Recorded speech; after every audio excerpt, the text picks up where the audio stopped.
ওরাজুলানে ওই দুই ব্যক্তি তাহাব্বা ফিল্লাহি ইজতামা আলাইহি ওয়া তাফাররাকা আলাইহি, ওই দুই ব্যক্তি রহমতের ছায়াতে থাকবে যারা একে অপরে আপসে মিলামিশা করে আল্লাহকে খুশি করার জন্যে। দুই বান্ধবী আপসে চলাফেরা করে, তাদের উদ্দেশ্য আল্লাহ খুশি হয়ে যাক, আবার আল্লাহর জন্যে ছাড়াছাড়ি করে। ওয়া তাফাররাকা আলাইহি, ওই দুই ব্যক্তি আল্লাহর জন্য মহব্বত করে আর আল্লাহর জন্য ছাড়াছাড়ি করে, এরা ওই রহমতের ছায়াতে জায়গা পাবে। এটা মজার কথা আপনাদেরকে বলি। কোরআন হাদিস এমন একটা জিনিস, যত পড়ব তত নতুন, যত পড়ব তত নতুন। আমি আমার জীবনে সূরা ইউসুফের একবারই তফসির করেছিলাম, তখন অনেক ছেলে মানুষ ছিলাম, 6 ঘন্টা লেগেছিল। তো গোটাটাই নয়, শুধু ঘটনাটা, আয়াতগুলো নয়, তাহলে তো অনেক সময় লাগবে। তো এখন পড়ছি তো আরও নতুন জিনিস মনে হচ্ছে। তো সূরা মারিয়ামের 70 নম্বর আয়াত থেকে তফসির পড়তে পড়তে একটা জায়গায় যে পেলাম, ইবনে কাসিরে লিখেছে যে ভালো বন্ধুত্ব করো তাতেও তোমার নাজাত আছে নেককার লোকের সঙ্গে। বলে কেন? বলে জান্নাতে কিছু লোক ঘুরবে, জান্নাতে কিছু লোক ঘুরবে। কোরআনের কথা বন্ধুরে আমি তফসির বলছি, যাদের মনটা ভারী থাকবে জান্নাতে ফুর্তি থাকবে না। তাহলে আপনার ঘরের মেহমানের যদি মন ভারী থাকে তো আপনাকে ভালো লাগবে না। তো আমার রব আল্লাহ বলবে, গোলাম রে, আমার জান্নাত কি তোমাকে খুশি দিতে পারছে না? তখন সেই গোলাম বলবে, মাবুদ, আপনার জান্নাতে তো কোনো কমি নাই, আমি যা চাইছি পেয়েছি, তবে আমার মন ভালো লাগছে না। আল্লাহ সবই জানেন, তারপরও বলবে, কেন তোর মন ভালো লাগছে না? তখন আমার ওই গোলাম বলবে, মাবুদ, পৃথিবীতে আমার এক বন্ধু ছিল, বড় আল্লাহওয়ালা, নামাজি, আমার আপনাকে ভালোবাসার মতো বন্ধু, কিন্তু ঘটনা হচ্ছে কি, সামান্য অন্যতম ছোটখাটো গুনহার কারণে ওই জাহান্নাম চলে গেছে, ওকে আমি জান্নাতে খুঁজে পেয়েছি না। সেটা আমার বন্ধু এমন ছিল, তাকে ছাড়া চলাফেরা করি নাই, তাই আজকে আমার মন খারাপ হয়ে গেছে। আমার রব বলবে, তুই কি হাসবি বল, তুই কি আনন্দ করবে তাকে এনে দিলে? বান্দা মুচকে হেসে বলবে, মাবুদ, ওটাই তো চাইছিলাম, এর খুশি করার জন্যে আমার রব তাকে জাহান্নাম থেকে এনে তাকে জান্নাতে পৌঁছে দেবে। এর জন্য আল্লাহর রাসূল বলছেন, ওরাজুলানে তাহাব্বা ফিল্লাহি ইজতামা আলাইহি ওয়া তাফাররাকা আলাইহি, ওই দুই ব্যক্তি রহমতের ছায়াতে থাকবে। মা আমার, বোন আমার, ওই দুই বান্ধবী আল্লাহর রহমতের ছায়াতে ঘুরবে, যারা আপসের মধ্যে প্রেম প্রীতি ভালোবাসা করেছে, যারা যে বান্ধবী দুইজন আর যে বন্ধু দুইজন আল্লাহর জন্য ভালোবাসা করেছে, আবার ছাড়াছাড়ি করেছে তো আল্লাহর জন্য করেছে, এদের আল্লাহর রহমতের কোটাতে ছায়াতে কোটা লেগে গেছে। এরপরে আবার আল্লাহ বলছেন, নবীজি বলছেন যে শুনে লাও, এরপরে কে? আল্লাহ তাবারাক ওয়া তাআলা নবী বলছেন, ওয়ারাজুলানে, তারা দুইজন ব্যক্তি যারা আল্লাহ এবং রাসূলের জন্য তাহাব্বা ফিল্লাহি ইজতামা আলাইহি ওয়া তাফাররাকা আলাইহি, ওয়ারাজুলুন দাআতু ইমরাতুন জাতা মানসুবিন ওয়া জামালিন ফাকালা ইন্নী আখাফুল্লাহ।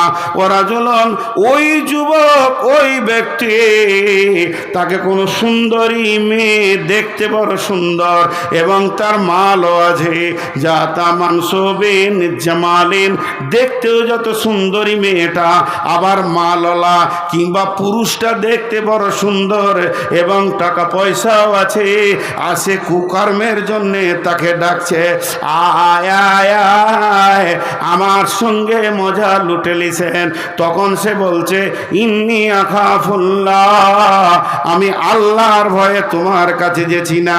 যদি কেউ আল্লাহর ভয়ে দুইজন আলাদা হয়ে যায়, গুনহার কাজে না পৌঁছায়, তার আল্লাহর রহমতের ছায়াতে কোটা লেগে গেছে। এটা হলো 5 নম্বর। আর 6 নম্বরে ওরা জলুন তাসাদ্দাকা বিসাদকাতিন ফাআখফাহা আতালা তাআলামু সিমালুহু মা তুনফিকু বিয়ামিনিহি। আল্লাহর নবী বলছেন ওই দাতা যে ডান হাতে দান করবে আর বাঁ হাত জানবে না ডান হাতে কত পরিমাণ মাল গেল, এত গোপনে সে দান করবে। আল্লাহর নবী বলছেন যে যাও, তোমার রহমতের ছায়াতে কোটা লেগে গেছে, তুমি ওই ব্যক্তি যে রহমতের ছায়াতে থাকবে।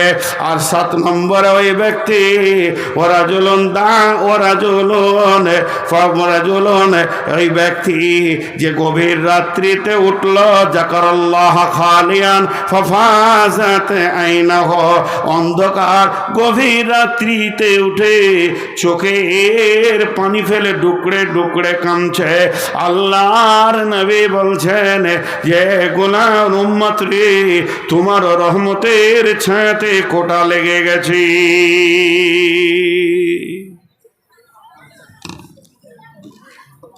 আজকের বক্তব্যটা কি হলো? কিয়ামতের মাঠে টেনশন মুক্ত বক্তব্য। ঠিক মতো হতাশ হবেন না, লা তাহজানিন্নাল্লাহ মা'ানা, আল্লাহ আমাদের সঙ্গে রয়েছে। 1 নম্বর হলো নামাজি হবেন তো নূর পাবেন। 2 নম্বর হলো যে রসুলের সুন্নতকে গ্রহণ করবে তার জন্যে হাউজে কাউসারের পানি রেডি। 3 নম্বর হলো রমজান মাসে রোজা যে রাখবে দিদারে ইলাহি পাবে, বড় বড় প্রাইজ। আর 4 নম্বর হলো আল্লাহর রহমতের ছায়াতে 7 শ্রেণীর লোক থাকবে। 1 নম্বরে ন্যায় বিচার করেনেওয়ালা, 2 নম্বরে ওই যুবক যুবতী যৌবনকালকে আল্লাহর রাস্তায় ব্যয় করেছে, 3 নম্বরে মসজিদে যার দিল সব সময় পড়ে আছে, 4 নম্বরে আল্লাহর জন্য মহব্বত করেছে, আল্লাহর জন্য ছাড়াছাড়ি করেছে, 5 নম্বরে হলো ডান হাতে দান করেছে, বাম হাত জানে না, 6 নম্বরে হলো কাউকে কোনো সুন্দর যুবক বা যুবতী ডাকছে, সে আল্লাহর ভয়ে যাচ্ছে না, আর 7 নম্বরে গভীর রাত্রিতে উঠে চোখের পানি ফেলেছে। এদের জন্যে আল্লাহর রহমতের কোটা লেগে গেছে। বিধায় এই জিনিসগুলো আমরা খেয়াল করব কিয়ামতের মাঠে সাবধানতার জন্যে। ছোট্ট একটা জিনিস খালি আপনাদেরকে বলে দিচ্ছি, সকলেই শুনবেন। এটা আমি আমার ব্রেন থেকে বলছি, এটা না কোরআন না হাদিস। জীবনে যতগুলো হাদিস কোরআন একটু নাড়ানাড়ি করলাম, তাতে 2টি জিনিস পেয়েছি, আপনাদেরকে দিয়ে যাচ্ছি। 1 নম্বর হলো হাক্কুল্লাহ, আর একটা হলো হাক্কুল ইবাদ। কিয়ামতে 2টি আদালত হবে। তো আমি যেটুকু বুঝেছি ক্ষুদ্র জ্ঞানে, হাক্কুল্লাহতে 98% মানুষ জান্নাত চলে যাবে। আল্লাহর হকে ত্রুটি হলে আল্লাহ মাফ করে দেবেন, কিন্তু হাক্কুল ইবাদটা বড় কঠিন। আল্লাহ রসুল বলছেন শহীদের 3টে লাভ, ওর গায়ে তলোয়ার লাগার আগে জান্নাতের সেন্ট, 2 নম্বর ওর রক্ত মাটি যখন ছুঁয়ে দেবে জীবনের সাগিরা কাবিরা সব গুনাহ মাপ, 3 নম্বর ওর মতটা পিঁপড়ে কাটার মতো হয়। তো সব গুনাহ মাপ ইল্লা দাইন, কিন্তু ঋণ মাপ হবে না। বিধায় আমি আপনাদের কাছে ছোট ভাই বা ছেলে হিসেবে একটা সাবধানতা দিয়ে যাচ্ছি যে আল্লাহর ব্যাপারে আমরা যত সতর্কতা অবলম্বন করছি, বান্দার ব্যাপারে তার থেকে বেশি করতে হবে। কেন? যে বান্দার দাম বেশি তা নয়, বান্দার হিংসা বেশি, আল্লাহর হিংসা নাই। কাউকে একটা গালি দিয়ে রেখেছি, 2 টাকা জোর করে দিইনি, চেয়েছিল 30 টাকা দিয়েছি 25 টাকা, এই 5 টাকার জন্য আদালতে আপনি সেই দিন ফেরে পড়ে যাবেন। অতএব পৃথিবীর লেনদেন যেন সোজা হয়ে যায়। একটা কুকুরকে পানি দিয়ে বেশ্যা জান্নাতে গেল, আর নামাজি মেয়ে একটা বিড়ালকে মেরে জাহান্নাম চলে গেল। আমাদের কাছ থেকে সমস্ত প্রাণী ভালো ব্যবহারের হক রাখে। এই কথাগুলো আমি বলছি কেন? যে কঠিন কিয়ামতের দিনে যেন আমরা বাঁচতে পারি। লা তাহজান। শেষকালে দোয়া দিব, সকলে জোরে আমিন বলবেন। এ আল্লাহ, তুমি আমাদেরকে কিয়ামতের মতো কঠিন দিনে আমাদের সঙ্গী হয়ে যাও। যতটি লোক বসে আছেন আল্লাহর অস্তে দিয়ে বলছি, যখন কোনো মানুষ আল্লাহর অস্তে দিয়ে কথা বলে সেটা রাখতে হয়। 10টা মিনিট 15টা মিনিট উঠা বসা করবেন না। আল্লাহর গোলাম কেউ আছেন, একজন দিয়েছে 1 লাখ, আর কোথাকার এবার মুসাফা করবো যে কত দূর আমাদের হাত যে যাবে না ভাই। মাশাআল্লাহ ভাই, খুশি হলাম ভাই। আমার 3 লাখ নগদ, মাশাআল্লাহ, কোনো বাকি রাখেনি। তবে একটা কথা আপনাদেরকে এই এলাকায় আমি বলে যাব, আর ওই ভাইকে আমি মুসাফা করলাম, ওনাকেও আমি দাবি রাখছি, এইখানে একটা জামিয়া সালাফিয়া বানান, আর ওই ছোট করে রাখিয়েন না। আপনাদের মাটির যা অবস্থা, ইনশাল্লাহ এখানে জামিয়া সালাফিয়া হবে। এবং বড় বড় আলিম নিয়ে আসেন, বড় বড় আলিম নিয়ে আসেন। ঘর বড় করতে হবে না, আপনার থেকে বড় বলছেন না, চালা ঘর হোক, টিনের ঘর হোক, কিন্তু ইলমের তারাক্কি বেশি হোক। দেখবেন গাইবি খাজানা থেকে টাকা আসবে, কেউ রুখতে পারবে না। আমি নিজেই জানি না, আমার কাছে যদি হিসাব নেন আমি খুব বেশি 1 কোটি টাকার হিসাব দিতে পারবো, অথচ এই হাত দিয়ে 3 কোটি টাকার মসজিদ হয়ে গেল। তো কী করে হলো, কোথা থেকে আসছে আমি বুঝতে পারছি না। জি, গাইবি খাজানা থেকে মাল আসবে, লোক আছে। জি, একজন মহিলা বলতে বাধ্য হচ্ছি, আল্লাহ ওনাকে সুস্থ রাখুন এবং সবল রাখুন। অ্যাট আ টাইম একসঙ্গে আমাকে 36 লক্ষ টাকা দিয়েছে মহিলা, এবং বলল, বাবা তুমি চালিয়ে যাও কাজ, আমি টাকা দিতেই থাকবো, আল্লাহ আমাকে এত টাকা দিয়েছে, শেষ হবে না। তো আল্লাহ তাবারক ওয়া তাআলা এরকম পৃথিবীতে মানুষ রেখেছেন যাদের, আপনি কি ভাবছেন যে উনি টাকাটা দিয়েছেন? না, আকিদা ওটা নয়, আকিদা এটাই, ওনার টাকাটা আল্লাহ নিয়েছেন। বহু টাকাওয়ালা আছে, সবারই টাকা আল্লাহ গ্রহণ করেন না। বহু টাকাওয়ালার মুখে আল্লাহ ঝাঁটা মেরে রেখে দিয়েছে, টাকা গ্রহণ করেন না। বিধায় আপনাদেরকে বলছি, আল্লাহর গোলাম কেউ আছেন, একজন 40,000 কে বলছিলেন, আব্দুস সবুর 44,000। এটা কোন ধরনের দান হলো? ও 2000 রিয়াল। ওই সবুর, ওই ডিঙ্গেল বাড়ি, এই নদিয়াতে সবুর কতগুলো আছে? সবুর তো অসীম। ও মাশাআল্লাহ। জি, 2000 রিয়াল। ওকে একটু বলবেন, এটাকে মিলিয়ে দেবে, আর দেবে ইনশাল্লাহ। আর কিছু দিয়ে, আর কেউ আছেন? কবিরুল ইসলাম 50,000। আর কেউ আছেন ভাই আমার, আল্লাহর গোলাম রসুলের উম্মত? এই লাইনে ট্যাপ কলের পানি করছে ঠিকাদার 50,000 দিয়েছে। এই লাইনের ট্যাপের পানি যিনি বসেছেন ঠিকাদার শহীদুর রহমান, প্রধান অতিথি, সুবহানাল্লাহ, 50,000 দিয়েছেন।